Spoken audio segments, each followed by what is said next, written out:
안녕하세요. 가족관계 등록 전문 법무사 김민경입니다. 인공수정으로 자녀를 출산한 사안에서 대법원은 친생추정 규정의 문헌과 기본적인 입법 취지 및 헌법이 보장하고 있는 혼인과 가족제도 등에 비추어 인공수정 자녀에 대해서도 친생추정 규정을 적용하는 것이 타당하다면서 인공수정 자녀를 다른 자녀와 차별해서는 안 된다는 취지의 판결을 하였습니다. 아내가 혼인 중 남편의 동의에 따라 제3자의 정자를 제공받아 인공수정으로 자녀 A를 출산하고 친생자로 출생신고를 하였습니다.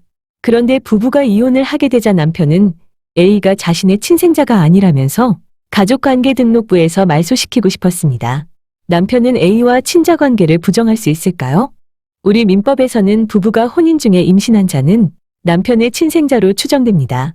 따라서 혼인 성립 후 200일, 혼인 종료 후 300일 내에 출생한 자녀는 법률상 친생자로 추정을 받기 때문에 이 친생 추정을 깨뜨리려면 친생부인의 소라는 엄격한 소송을 통해서만 가능합니다.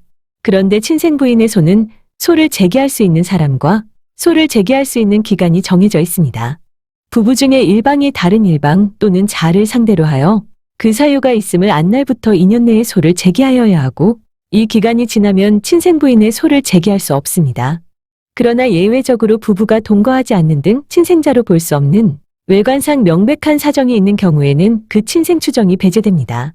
법원은 민법 제844조의 친생추정은 부부가 동거하면서 자를 포태할 수 있는 경우에 적용되는 것이고 부부의 일방이 장기간에 걸쳐 해외에 나가 있거나 별거하고 있는 등 처가 남편의 자를 포태할 수 없는 것이 외관상 명백한 사정이 있는 경우에는 친생추정이 미치지 않는다고 판시하였습니다.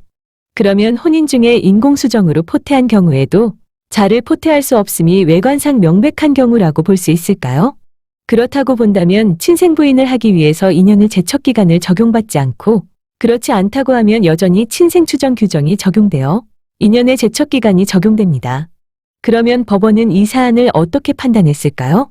아내가 혼인 중 남편의 동의에 따라 제3자의 정자를 제공받아 인공수정으로 자녀를 출산한 사안에서 대법원은 친생추정 규정의 문헌과 기본적인 입법 취지 및 헌법이 보장하고 있는 혼인과 가족제도 등에 비추어 인공수정 자녀에 대해서도 친생추정 규정을 적용하는 것이 타당하다면서 인공수정 자녀를 다른 자녀와 차별해서는 안 된다는 취지의 판결을 하였습니다. 남편의 무정자증으로 아기를 가지지 못한 여성이 남편의 동의하에 타인의 정자로 인공수정해서 태어난 자녀도 남편의 자식으로 추정된다는 것입니다. 적법한 절차가 번거롭다고 해서 편법을 사용하면 나중에 더 얽혀서 곤란하게 되므로 정정이 필요한 때에는 번거롭더라도 잘못된 원인에 따른 적법한 방법으로 정정해야 합니다. 가족관계등록부 정정에 관하여 궁금한 점이 있으시면 너무 염려하지 마시고 전화주세요. 시청해주셔서 감사합니다. 오늘도 행복한 날 되세요.